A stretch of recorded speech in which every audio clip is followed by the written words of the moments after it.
everything you are now. God, that was satisfying. But it wasn't enough to mend my broken heart. Although I have to say, I felt way worse after watching Ozzy's, cause I actually thought Stolas and Blitz will go on a real date together, which they did, but at what cost?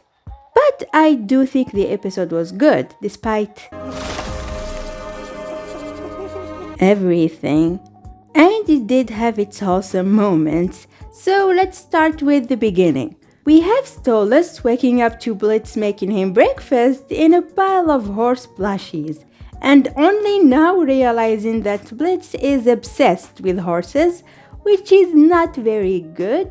But this is their entire relationship, isn't it? They know nothing about each other because they never took the time to get to know one another. However, if not for Stolas' life falling apart, the situation he found himself in with Blitz would have been great for their relationship. Which is why Blitz seemed especially happy in the montage. It's cute and it looks like he wants a real relationship with him, but Stolas isn't in the right mindset for that.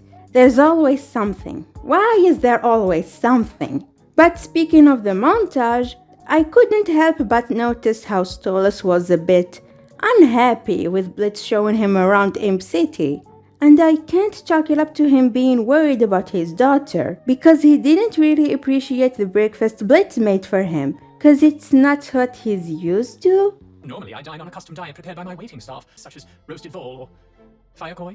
Bullshit! All I've seen you eat is cereal, this white people food where they didn't even chop the potatoes, and rats on a stick. How is that any better than this half-full English, half-American breakfast that your boyfriend, but not really yet, made for you? Same goes for the clothes he was trying on as well. Like, how does he not see how good they look on him? Well, the answer is, he's still a classist. Oh, lords. I'm poor now. Well, poor people can still read, Stolas. And there is this book that I really, and I mean really, recommend you read. But I'm not gonna lie, that was hilarious. Especially since everyone wanted Blitz to hire him. And now that he finally did, he cried about it.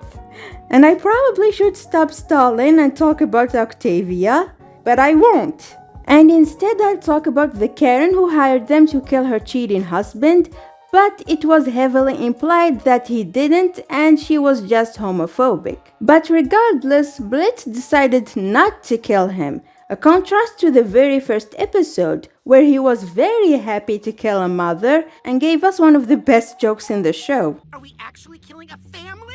No, don't be a puss. We're just killing a mother. We're ruining a family. It's funny cause it's true. And not only that, he even imagines them as him and Stolas.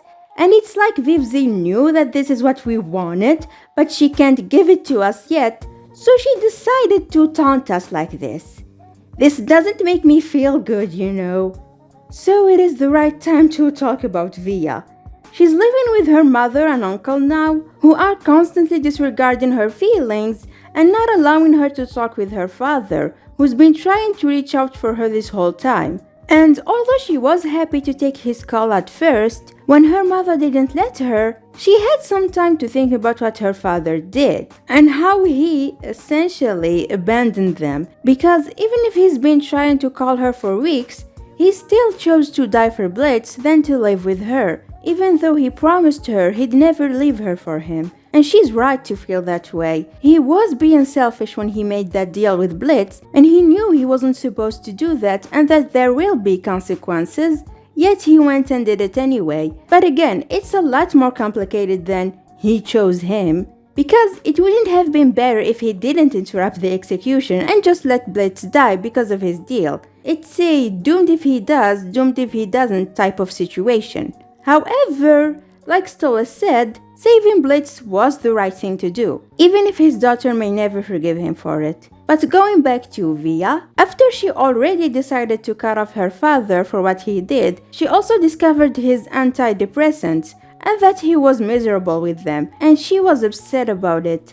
And let me make it clear, She is absolutely within her right to feel this way about her father, because if we consider that she is unaware about her mother's abuse towards him, all she had seen is that her father cheated on her mother the moment he could, and then abandoned them and ran off with his mistress, something he explicitly told her will not happen.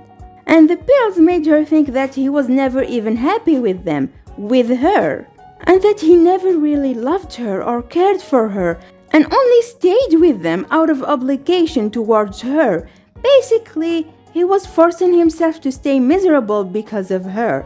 And even if we know, as the audience, that that's not true, I can't blame her for feeling this way, especially since she's only 17. But I don't like people who say that she's right to do so because Stolas is a bad father because he cheated and stuff.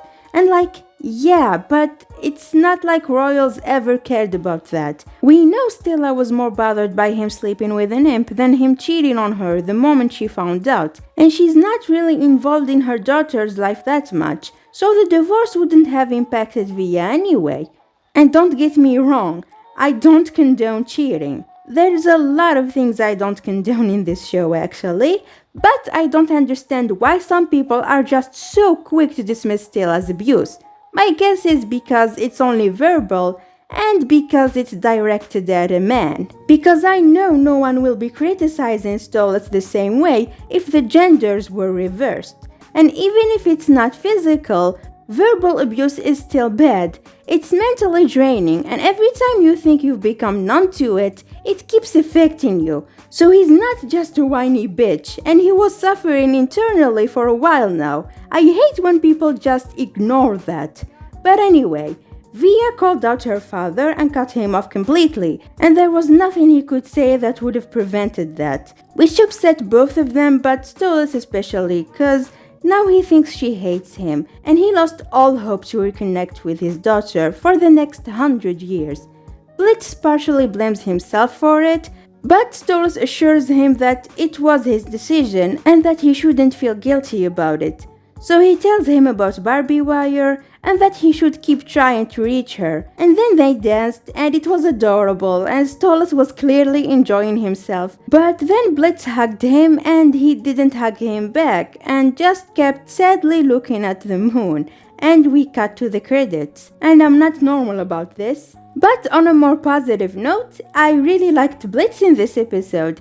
He was supporting Stolas all throughout and didn't seem annoyed about his privileged little attitude like I was, and saved his life in that epic battle against Andrealphus, even though he could have died. And God, I just want them to be happy, but it won't be easy.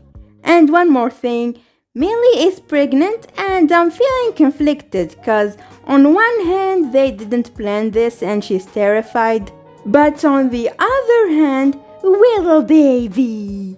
I hope they choose to keep it, but whatever happens, I know that they will be alright. All in all, the season finale was good. It ended on a sad note, but I'd argue Ozzy's was worse in that regard. And you'd think I should get used to it by now, but I don't think it will happen. The season had its ups and downs, but the majority were great, and even though we don't celebrate here, I know my audience do, so happy holidays! And thank you so much for watching, and I'll see y'all next time. Now